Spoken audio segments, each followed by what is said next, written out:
The Henry Allergy is supposed to be the perfect vacuum cleaner for allergy sufferers, and in so many ways it is. However, I've discovered a dark secret that nobody tells you about. It could mean that hundreds of these machines are going to end up in landfill for no good reason. This video will reveal all.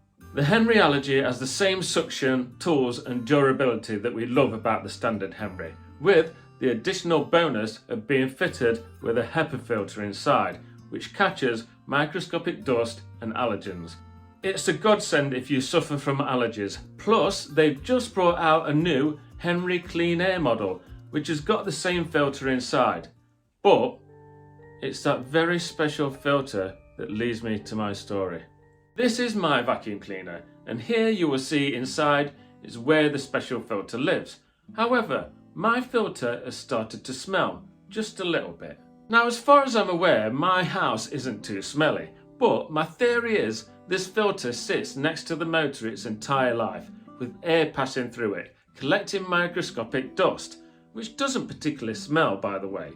But as the years go by and the dust builds up, surely it is going to smell at some point. Now, sadly, you can't actually clean these filters because it damages the microscopic construction of the filter itself.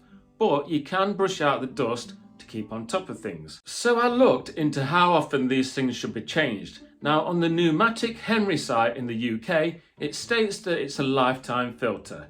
However, on the Australian version of the Henry site, it states that they should last about 5 years.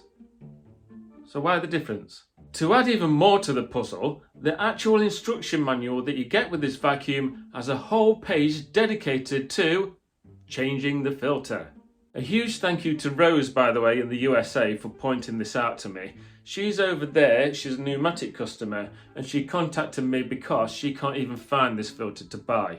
So my next step would be to contact Pneumatic for advice. The first thing they said would be that it would be unusual for one of these filters to start to smell. But mine does, and Rose's does too.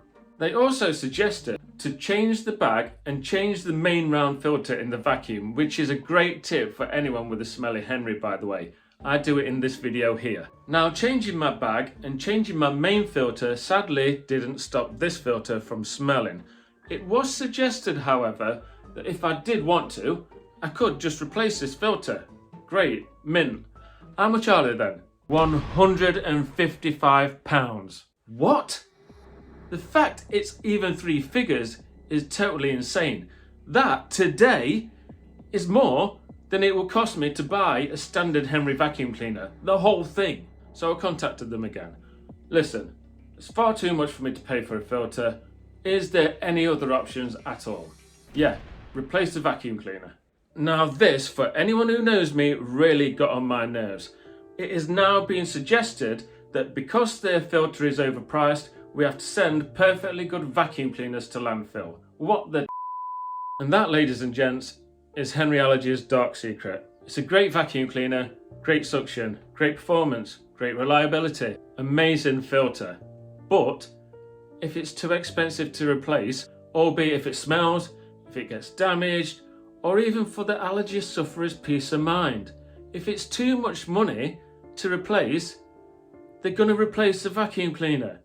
So here's my question to you. How much do you think this filter should cost to buy? Please put your answers in the comments. My personal view is probably around the £50 mark. No idea why. I don't know how much they cost to make, but surely they cost nothing like £150 to make. Someone somewhere is having a laugh. I hope you found this video helpful. Please don't forget to subscribe to my channel. This next video is all about the Henry XL. It's my first review and it's finding out if this vacuum cleaner model is the right model for you.